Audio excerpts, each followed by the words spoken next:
The 687th edition of the MMA Gambling Podcast on the Sports Gambling Podcast Network is brought to you by Underdog Fantasy. Sign up with promo code MMASGPN to get a 50% deposit bonus of up to $1,000. And we're also brought to you by Rhythm. Start crushing the college football and NFL seasons with Rhythm. Get your 7-day free trial today by going to sportsgamblingpodcast.com/RITHMM.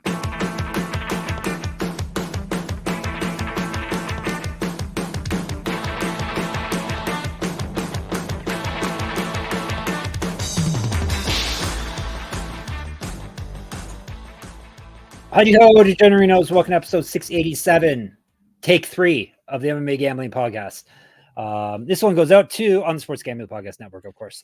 Big Body 209, who let us know it's not Recife, it's Recife, which is a city in Brazil. Someone was named the Recife Shark, and the dumb hosts of the show were like, "Oh, it must be Recife," but knowing the R turns to an H sound in the Portuguese language, we should have known that. So anyhow, Big Body 209, this goes out to you. I'm Big Body handsome Jeff Fox, and I'm here for UFC. I used that joke already 2 takes ago. So but Gumby still left, which is nice. We got UFC Edmonton, home of my former favorite hockey team when I was a child, the Edmonton Oilers. UFC Fight Night Moreno versus Albazi. It's not a UFC Apex card, which means it's solid and it doesn't have middleweights on the top of it. So there you go. And there's no middleweights as far as the eye can. Well, you got to go down a ways. Fifth fight from the top is how it's a good one too. It's a good middleweight fight. Yeah, before you hit a middleweight. So we're going to see how much my co-host hates on the Canadians this episode. He just spoke there. He's one and only Daniel Gumby Breland. He makes fun of me for saying washroom instead of restroom. Hello. Yeah, or bathroom. We use bathroom. Even if I confused the guy. Even if there's no bath in there, we still call it a bathroom. Isn't that wild? Yeah, I made the mistake of saying washroom when I was in a restaurant in Michigan. I can't remember where. I think Michigan might have been. I can't remember. But the guy, they stared at me. I was thinking because it was a Mexican restaurant and you didn't really speak good English. But no, it's because it said washroom, not restroom. You weren't speaking American. He spoke. I wasn't speaking American. It's true. UFC Edmonton, good fight card. Some interesting lines. I was surprised by some of the lines I came across on this fight night. I also think I flip-flop more than I ever have on a fight card in this one. There are more fights where I was like, oh, obviously I like this person. And then I went and watched like 4 seconds of film and I was like, oh, I forgot how much I hated that person. Or vice versa sometimes. A couple of times where I was like, oh, you can't pick that person to ever win a fight again. And then immediately was surprised and being like, okay, well, maybe they haven't looked as bad recently as I thought they have. And so like, I don't know. This is 14 fights too, right? 14 fights. Yeah. I don't know. I don't know how I feel so much about the money lines. I do have a lot of props I like, which will maybe show up in tomorrow's episode. So stay tuned for that one and listen to this one anyway, because maybe me and Jeff will agree on everything and it'll make you feel better. Yeah, maybe. I haven't even thought about my props as per usual. I'm sure Gumby has them all figured out for me already, but I haven't got that. I like to see if we're on the same page with stuff first, and then I pick accordingly. I actually, for the first time ever, I wrote down all my props and I was like, Jeff might legitimately pick all of these. Now, usually I wait to make my predictions until after I've heard you talk about the fights. But like even pre-fight, I think you could take all 3 of the ones I have on the board. Okay. Very, very interesting. You were saying in take 1 of this podcast that Canadians got skunked on the Contender Series, right? They did, yeah. No wins for any Canadians. So no new Canadian blood to even choose from on this card, which is, do with that what you will. Usually they use these cards to hype up their new Canadian prospect, and instead they have like, Jasmine, Jasudavicius, and a couple that got discarded from prospect status when they turned 32 and lost to Neil Magny. Yeah, which brings me to the point I was going to say before we got interrupted the first take. This card kind of shows that Canada is really struggling to make new stars, because you have to go to the fifth fight from the top to find a Canadian in the fight card. Like usually you would have a Canadian in the main event. No. You got one 4 from the top.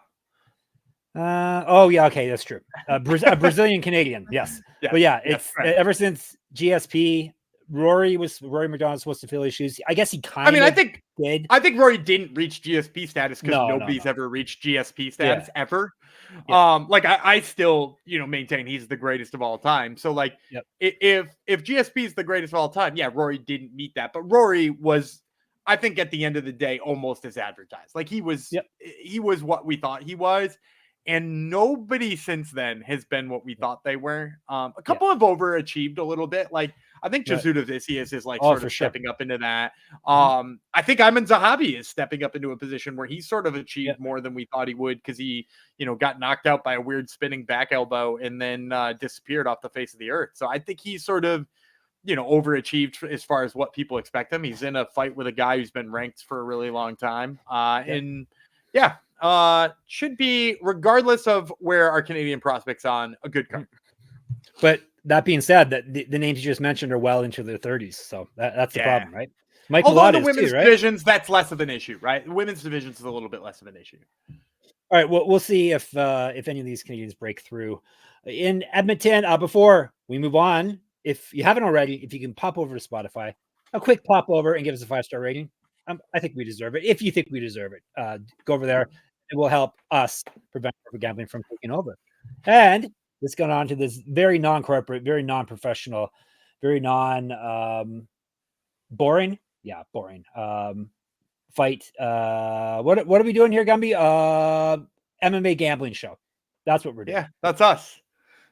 I figure if you like MMA, this show's for you. If you like gambling, this show's for you. If you like both, then this show's really for you. So that's it. We should have you all in the palm of our hands. All right. UFC Fight Night Miranda versus Albazi, Edmonton, Alberta, Canada. November the 2nd. Name another city in Alberta, Gumby. Is Calgary in it? Good job. All right, Calgary. Yeah, look at me. It's taking place Saturday, 5 p.m. Eastern start time, so like 3 p.m. in the Edmonton area. So that would be the prelims, and that is what we're covering today. Rogers Place, the home of the Oilers, is where it's taking place. 14 fights. We're starting with the prelims. I'm going with the Tapology order, Gumby. Hopefully you are doing the same because I think I'm on board. Okay, I've seen different orders. We're starting off with Jack Shore from Wales, the Welsh fighter, versus Youssef Zelal from Morocco. You know that by the nickname. This is a featherweight bout, and this is 3 5-minute rounds if they need it. And I'm going to tell you about the Welsh fighter first. Tank Shore, 17-2, 4 knockouts, 9 submissions. He's been knocked out once, submitted once, so finishing both his losses. 6-2 in the UFC, loss over his last 3. Got TKO'd in his last fight. He's fight down at bantamweight, predominantly fought at bantamweight until a few years ago, I guess. He made the move up. Cage Warriors champion in a past life, more active landing strikes than Zelal, better grappling stats than Zelal, and he has outstruck his UFC opponents by 1.43 strikes per minute. He's at plus 220. I was surprised. This is one of the numbers I was surprised by. Zelal, the Moroccan Devil, 15-5-1, 4 knockouts, 8 submissions, never been finished in a fight, 5-3-1 in the UFC over 2 stints. He's won 5 straight and gone 5-0-1 over his last 6. All of those 5 wins have come via finish. Has not lost since June 2021. Used to fight at bantamweight and lightweight, 2 inches of height, an inch of reach over Shore, a year younger.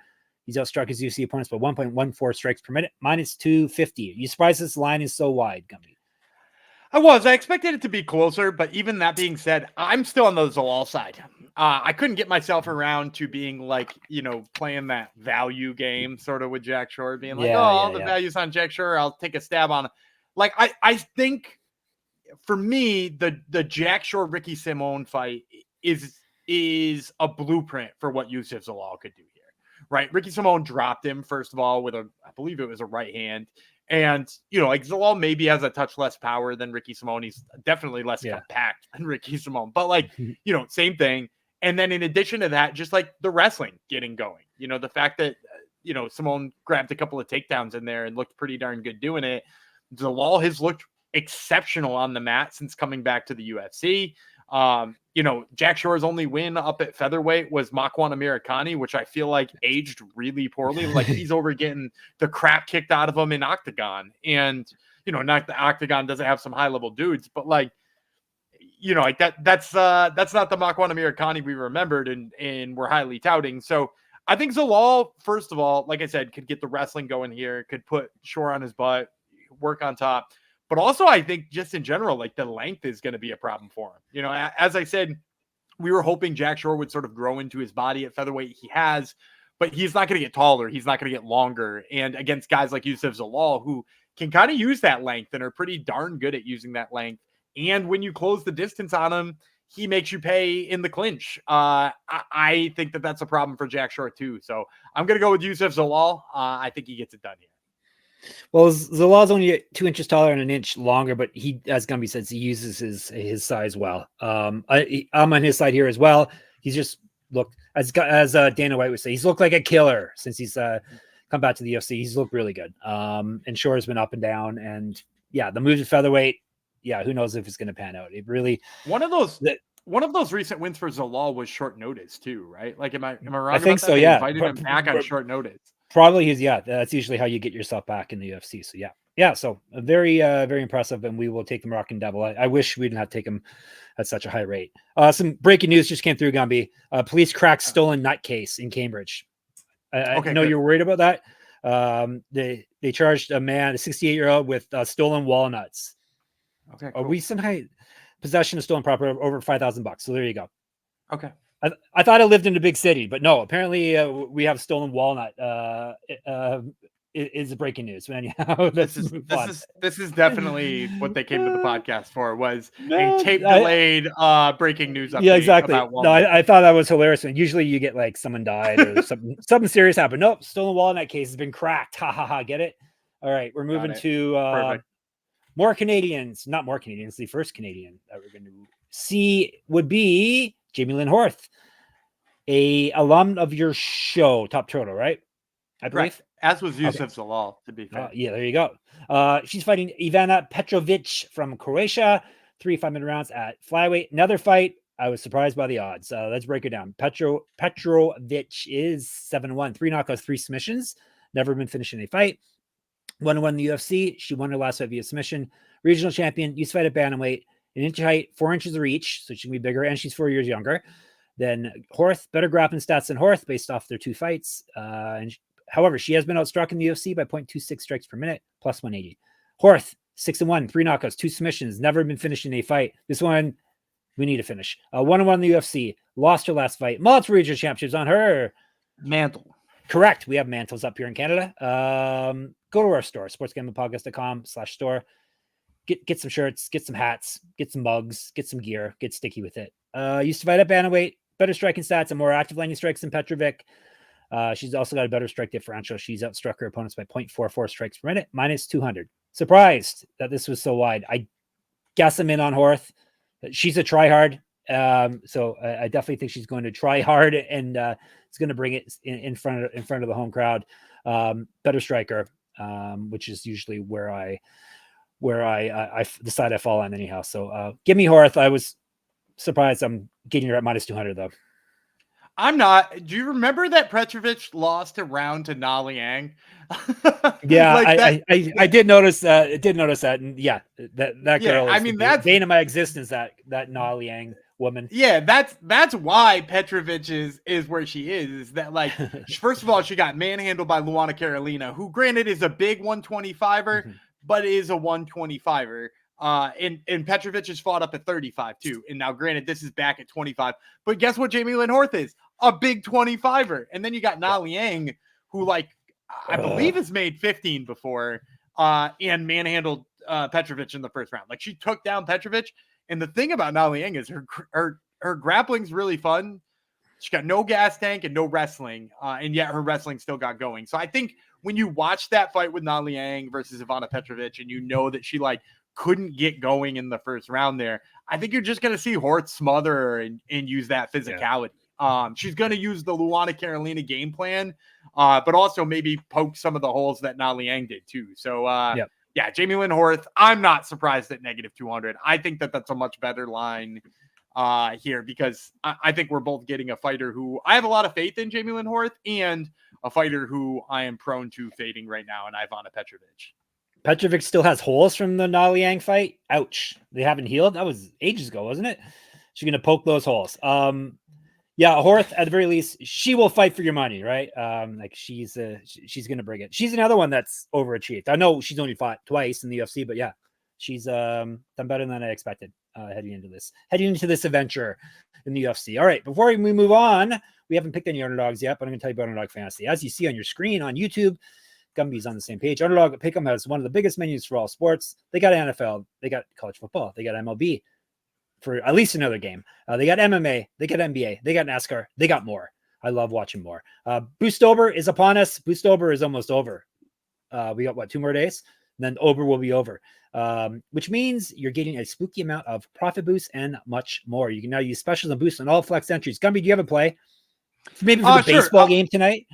Well, this probably won't get in their ears before that game starts. So we will instead go to MMA. We haven't talked about the fight yet, but Jasmine Jasudavicius' takedowns are listed at 2.5. I'm going to take the higher than on Jasmine Jasudavicius' takedowns. I think that's a pretty easy one to play in here.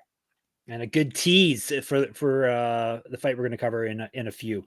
Sign up with our code. The most important part, our code, MMA SGPN. And that way you get to claim a special pick and first time deposit offer up to $1,000 in bonus cash. Fancy.com, promo code MMA SGPN. All right, we'll move on. I've got no more breaking news emails at this point. So it's just U.S. election emails from the New York Times. That's all. So that's not important. And there's not something we're going to talk about in this podcast for sure. Canadians, another Canadian, Chad Anheliger. Has he been on your show too? Yep. Cody Gibson too? Or no? Yeah, but I think during his first run in the UFC. So like that still counts. long time ago. That's who's fighting today. Not today, Saturday. Bantamweight, Chad Anheliger, Canada, Cody Gibson, United States of America. We're breaking down the Canadian first. He's the monster. He's going up against the Renegade. The monster is 13-7, 7 knockouts, 3 submissions. He's been submitted 6 times. Ouch. 2-2 in the UFC, 1-0 contender series. He's won 1 of 3, 11 of 13. That sounds a lot better than 1 and 3.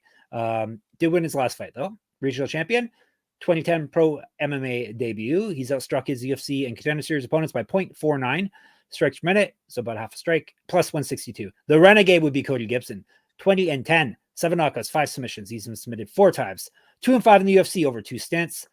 He went 2-0 on the Ultimate Fighter and then lost in the finals. 1-2 over his last 3, 2-3 over his last 5. Got submitted, won via submission in his last fight. He's got multiple regional championships on his mantle. Correct. Get the shirt, sportsgamblingpockets.com/store. Get sticky. Also, used to fight at flyweight and featherweight 2008 pro debut. 4 inches height, 7 inches of reach, so way bigger than Anheliger. Basically a different weight class, bigger than Anheliger. More active landing strikes, better grappling stats. He's barely outstruck his UFC opponents. He's at plus 0.07, which I guess is better than being in the negative. Speaking of negative, he's negative 188 on the betting board. Gumby, you. I'm going Cody Gibson. I mean, for me, I spelled it out last time when he fought Brian Kelleher. I'm pretty sure we cashed him on the submission prop at like plus 400, if I'm remembering that show correctly. Because I've said time and time again, I think Gibson's grappling is maybe underrated. Because like if you watched him on the Ultimate Fighter on that comeback season, it was all talking about like, oh, he really lets his hands go, and he helps people out with their striking, and like, he's long, so he knocks people out. I think people forget how dangerous he is on the ground, or at least did until he went in there and submitted Brian Kelleher pretty much flawlessly, right? Like that was a super easy fight for him. And in Anheliger, you mentioned right at the top, he's been submitted 6 times in his career already. Like, I mean, like, let's draw a really obvious path to victory here. Cody Gibson, I mean, first of all, I think he can piece him up on the feet from the length he's at. He does have good power on his feet, and that's what everybody talks about. But really, I think if he wants to just drag this to the ground and submit him, I think he does it without a problem. So, yeah, give me Cody Gibson in this one. Or perhaps a bag and tag also. Bag and tag definitely in play. Gibson is my pick here as well. I'm going against a Canadian. Sorry, Canadian, but bad matchup for you here, Mr. Anheliger. All right, moving on. We're sticking with the bantamweight weight class. We're not complaining there. Another Canada versus U.S. battle. Serhiy from Canada. Garrett Armfield from the United States of America. 3 5-minute rounds. Let's break it down. We'll tell you the American first. This time Armfield, 10-4, 6 knockouts, 2 submissions. He's been submitted 3 times. 2-2 in the UFC, 2-1 over his last 3, 5-2 over his last 7. Lost his last 5 via submission. Regional champion, used to fight at featherweight. Better striking stats, more active lightning strikes, and better grappling stats than Sidey. He's outstruck his UFC opponents by 2.29 strikes per minute, plus 135. Sidey is 10-2, 6 knockouts, 2 submissions, never been finished in a fight. 0-1 in the UFC, 1-0 contender series, 6-1 over his last 7, but he did lose his last fight, his UFC debut. He has multiple regional championships on his mantle. Correct. Get the shirt, sportsgamblingpodcast.com/store. Gumby's dog has a mantle as well with lots of trophies. Used to fight at featherweight, 5 inches of height, 2 inches of reach over Armfield. So another really big size discrepancy, at least height-wise. He's outstruck his UFC and Contender Series opponents by almost a strike a minute. He's at plus 0.97. He's also at minus 140. Are your dogs saying pick Sidey, or are they saying don't pick Sidey? I'm confused now. That's up for you. You got to go first. I'm fading the Canadian Armfield. Like the resume better. Like, the resume, and he's better striker, better grappler. At least he's shown on the UFC level that he's better than Sidey. Sidey really, we're talking about a small resume at UFC and Contender Series, but I have a better feeling about Armfield here. So give me the dog plus 135. I'm gonna go Sidey. I do love Armfield, but the fact of the matter is, you go back and you watch what Garrett Armfield has done in the UFC, and a lot of it is getting beat up in the grappling when that's his best trait, right? Like his best trait is his grappling. Mm-hmm. He's been submitted a couple of times there, and anybody he's beaten on the feet aged awfully. What was it? Kazama, Tyoshi Kazama, it was one of them, and he knocked him out. The other one being Brad Katona, who he was like, razor close decision win on the feet. Sidey is a beast on the feet, man. And he uses, we talked about people who use their length well already, right? And we're talking about people who can, despite only having a 2-inch reach advantage, are going to be doing well. This is a guy who's very, very long for the bantamweight division. Both of his fights, you mentioned he outstruck his Contender Series and UFC opponents. It's the same guy. It's Ramon Tavares. Yeah. But like in the first one, they stopped it early. He's got big pop in his hands, right? Like he clearly floored Ramon Tavares, who is a high level boxer. So like Sidey has shown that he has got big power in his hands. And like, okay, Armfield hasn't been knocked out yet, but like, I don't think Armfield is a better boxer, and I don't think he's packing more power, and I don't think he'll track him down. Basically, this comes down to, can Armfield regularly out-wrestle Serhiy Sidey? I think the answer is no. I don't think he can. I think he's going to have a tough time getting on the inside, and even if he scores a couple of takedowns, as long as Sidey gets up sometime relatively quick, I think the beauty for him is that the judges are going to love what he's doing on the feet. This strikes me as one of those ones that might go down as a split decision because Armfield has a bunch of control time, and Janicha Camillos loves that. And he gives it to, let's shout him out. And he gives it to Armfield, but like the other two judges will see the damage Sidey does and go with Sidey. Okay, I think your dogs actually were barking because they say pick the dog. So I think I did your dogs right. What did you say the number was on Sidey? I didn't catch that. 140 minus 140. Okay, I like that. And if it's a split decision, then both of us can, whichever one of us loses, we can scream robbery, and we can say face. So that's my favorite thing to do. That's what you have to do if you're an MMA fan. It's true. You gotta say everything's a robbery. There's no close fights, Gumby. It's all black and white, cut and dry. All right. Is this still our boy? I don't think he's our boy anymore. We've given up on Alexandr Romanov, right? We've disowned him, kicked him out of the family at the very least, right? We'll have to see in a second. Yeah. No, I'm not saying I'm against picking him, but we've given up on him as he broke our heart too many times. He's not a top guy anymore. But anyhow, we'll see how he does here. Alexandr Romanov from Moldova. Rodrigo Nascimento from Brazil. Heavyweights, not main event or co-main event, shockingly. 3 5-minute rounds. Let's break her down, shall we? We'll tell you about Romanov. He's King Kong. He's 17-3, 6 knockouts, 9 submissions. He's knocked out once, submitted once. 6-3 in the UFC, 1-3 over his last 4. Got submitted in his last fight. Regional champion, a bronze medalist on the world level in wrestling. 1-1 as pro grappler. Better striking stats, better grappling stats than Nascimento. And he's outstruck his UFC opponents for 1.8 strikes per minute, plus 100.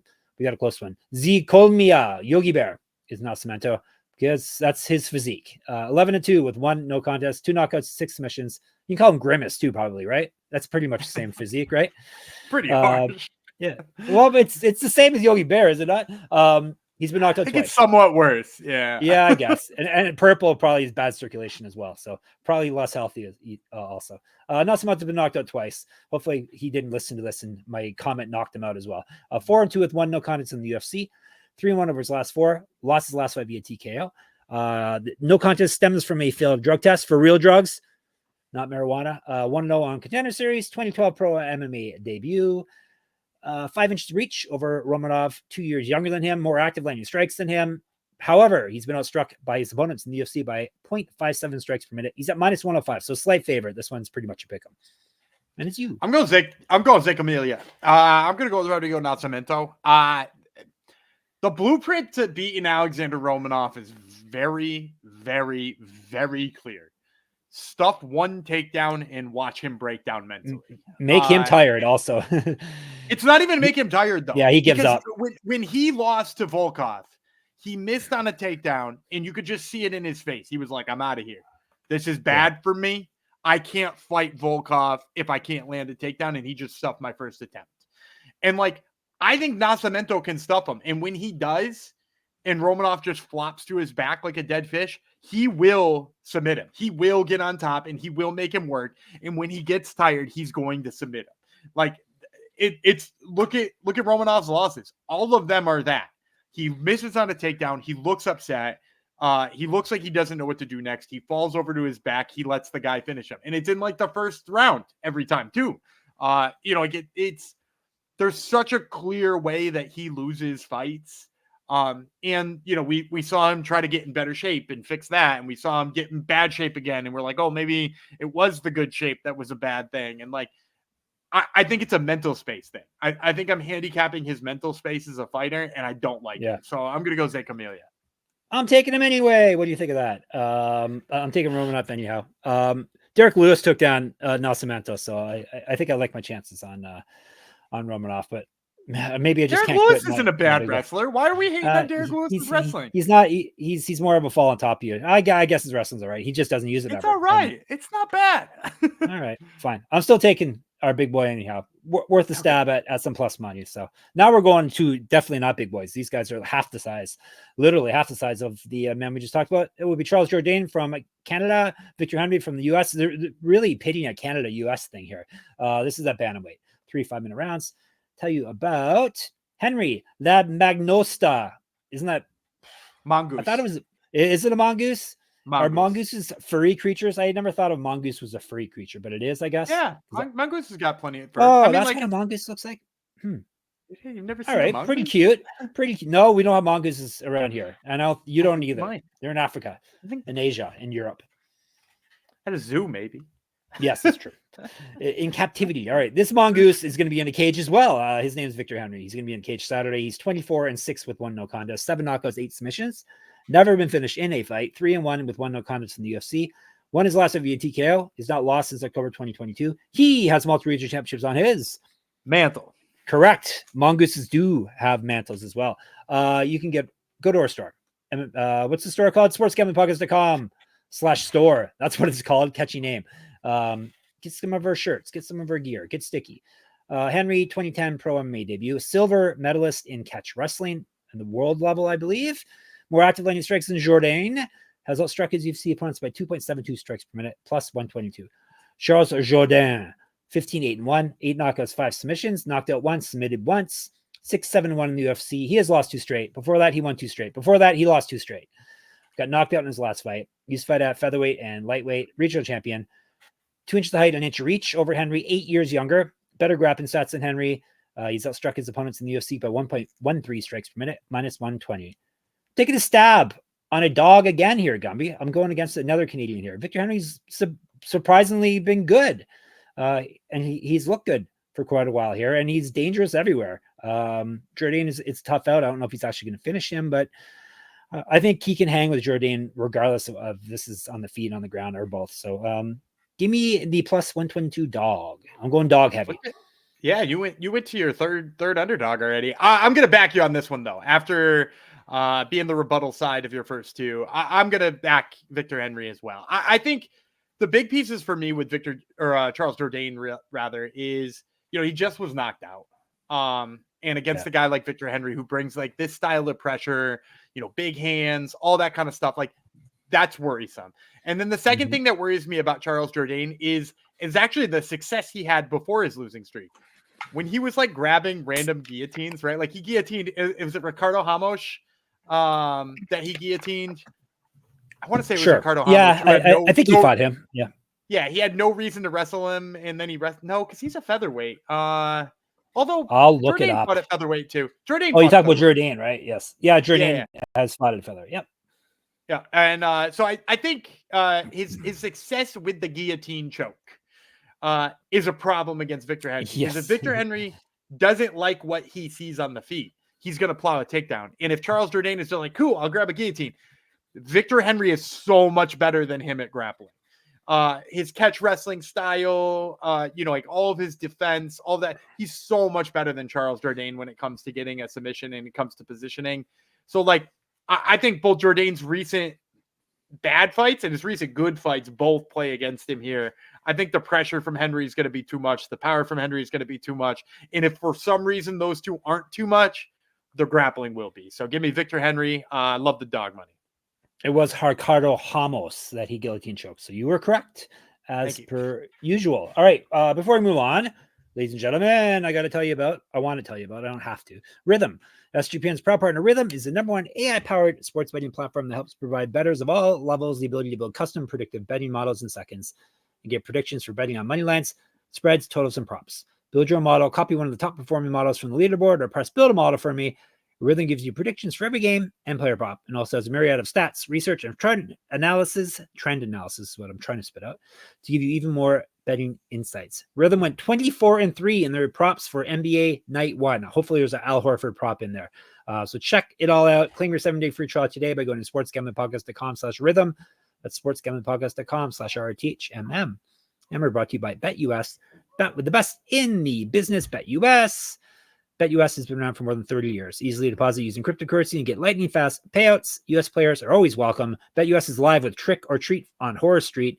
From now until Halloween, BetUS will be offering daily promotions and a raffle entry to win a sports or casino prize pack that they will give away on October 31st. You can enter multiple times, and every $200 deposit gets you one entry. Check out all the MMA and UFC lines there, and by going to sportsgamblingpodcast.com/BetUS, that's sportsgamblingpodcast.com/BetUS, promo code SGPN, so they know we sent you. BetUS, America's favorite sports book. More Canadians, I'm sure, coming up. We're in a run of Canadians here. We have, what's next on the card here? Yes, Canadians. Ariane da Silva, a.k.a. Ni Lipski. She's from Brazil. She's up against Jasmine Jasudavicius from Canada. 3 5-minute rounds, 125. Tell you about da Silva first. The Queen of Violence is 17-9. 6 knockouts, 4 submissions. She's been knocked out 4 times. 6-6 in the UFC. 3-1 over her last 4, but she did lose her last fight. Used to fight at strawweight and up at bantamweight. A regional champion, a 2013 Pro MMA debut. 5 years younger than Jasudavicius. More active landing strikes than the Canadian. She's barely outstruck her UFC opponents. She's at plus 0.14, and on the board plus 185. Jasudavicius, double J, is 11-3. 2 knockouts, 2 submissions. Never been finished in a fight.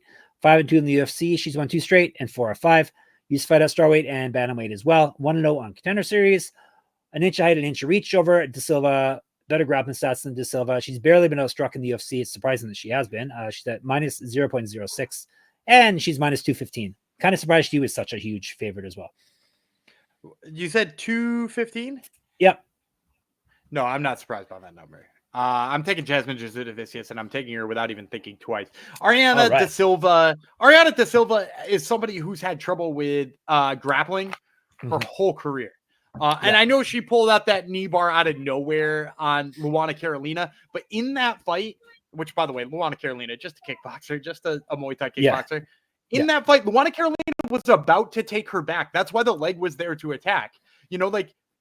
Ariane da Silva is not somebody who has had a good time grappling outside of when she left KSW. When she was in KSW, we could talk about her being the complete package, and maybe for like one fight in the UFC, she impressed me. But like outside of that, she's had a really hard time with physicality. And Jasmine Jasudavicius is absolutely the type of person who would take advantage of that. I mean, like, Jasudavicius dealt with the grappling of Fatima Klein in her debut. And granted, Fatima Klein can make 115 and has made 115 and probably is going to 115 next. But like, she is a super high level grappler. And Jasudavicius had no issues with dealing with her grappling and in fact laughed at it for the most part. So with that being said, I can't imagine a world where Jasmine Jasudavicius does not score, as I mentioned on our underdog pick earlier, at least 2.5 takedowns, higher than 2.5 takedowns. She's going to take her down. She's probably going to hold her there for whole rounds or close to it. And she's going to win all 3 rounds easily. So I'll take Jasmine Jasudavicius here.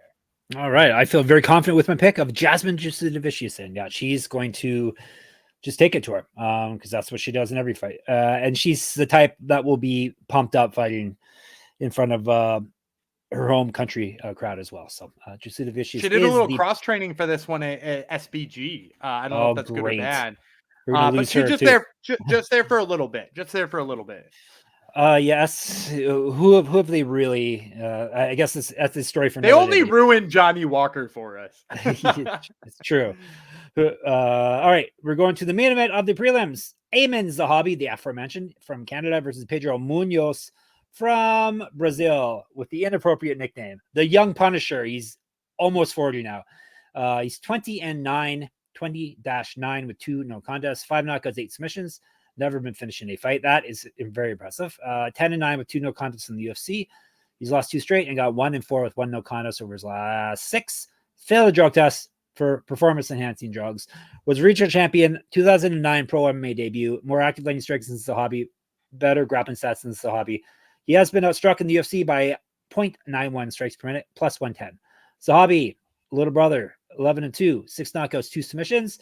He's been knocked out once, 5-2 in the UFC. He's won 4 straight. Before that, he lost 2 straight. He's not lost since May 2019. 2012 pro MMA debut. 2 inches 8, 3 inches reach over Munhoz. A year younger, better striking stats. He's outstruck his UFC opponents by 0.18 strikes per minute, minus 105. Obviously, Aiemann Zahabi here. He's only a year younger than Munhoz, but he's on the come up, and Munhoz is definitely not on the come up. He's going the opposite direction. So Zahabi will be able to pepper him on the feet.